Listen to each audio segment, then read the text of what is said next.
Hello everyone, welcome to our channel Kanoon Express पे।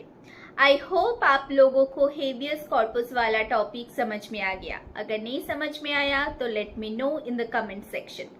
आज हम पढ़ेंगे क्वो वरेंटो। ये भी एक रिट है। ये मेंशन है हमारा कॉन्स्टिट्यूशन में पार्ट 3 में। अभी ये हमको समझना होगा ये क्या है। क्वो वरेंटो एक लैटिन मैक्सिम है, लैटिन फ्रेज है। इसका मतलब है बाय व्हाट अथॉरिटी। ये कब हम फाइल कर सकते?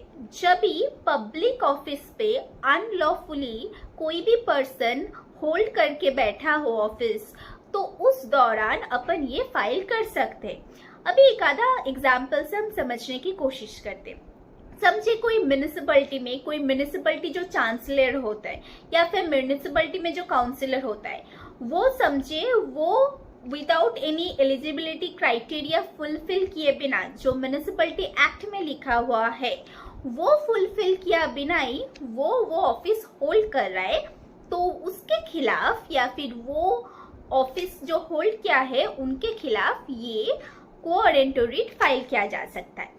अभी इसका 3 एसेंशियल कंडीशन है। क्या क्या? फर्स्ट, ये पब्लिक ऑफिस होना चाहिए। ये कोई भी प्राइवेट ऑफिस या फिर प्राइवेट बॉडी के अगेंस्ट फाइल किया नहीं जा सकता।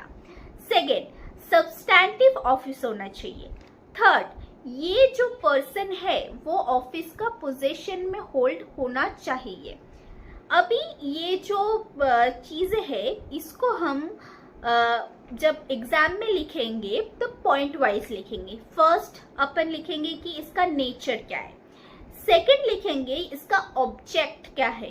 थर्ड कि इसका एसेंशियल्स कंडीशंस क्या है। अभी हम इस रिट पिटिशन को 2 इम्पोर्टेंट केस लॉ के थ्रू समझने की कोशिश करें। तो पहला केस लॉ है अमरेंद्र चंद्र वर्सेस नरेंद्र कुमार वासु।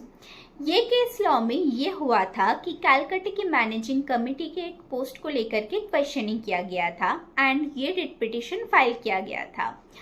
कोर्ट ने ये हेल्ड किया था कि ये रिट पिटिशन केवल मात्र पब्लिक ऑफिसर्स के खिलाफ ही अगेंस्ट ही ये फाइल किया जा सकता है।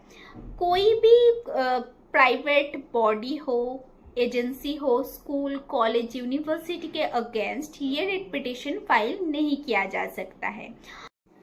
सेकेंड इम्पॉर्टेंट लैंडमार्क केस ये है university of Mysore versus CD Govindrao. ये केस में ये हुआ था कि यूनिवर्सिटी ऑफ मैसूर में रिक्वायरमेंट के अनुसार 2 पोस्ट निकाला गया था और कोर्ट ये हेल्ड किया था कि ये जो रिट पिटिशन है ये फाइल करने के लिए सब्सटैंटिव ऑफिस होना बहुत ज़रूरी है। तो हम ये रिट पिटिशन फाइल करने के लिए 3 बात ध्यान में रखना बहुत आवश्यक है। फर्स्ट, पब्लिक होना चाहिए, ऑफिस होना चाहिए जो कॉन्स्टिट्यूट या फिर कोई भी स्टैट्यूट के थ्रू गठन किया हो। Second, substantive. थर्ड, वो जो पर्सन है उसका पोजीशन में होना चाहिए वो ऑफिस। और एक इम्पॉर्टेंट बात, एक मैक्सिम है लोकस स्टैंडी। इसका मतलब ये है हम जब कभी भी कोई भी पर्सन पे सूट दाखिल करते हैं तो वो सूट या फिर सूट प्रॉपर्टी पे हमारा इंटरेस्ट होना चाहिए।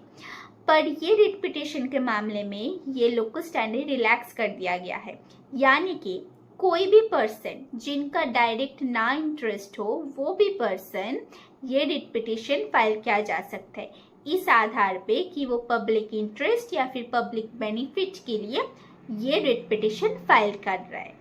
तो आई होप आपको ये रिट पिटिशन पूरा समझ में आ गया हो। अगर कोई भी डाउट, क्वेरीज हो, अगर आप चाहते हो भी कोई भी स्पेसिफिक टॉपिक पे हम वीडियो बनाएं तो let me know in the comment section.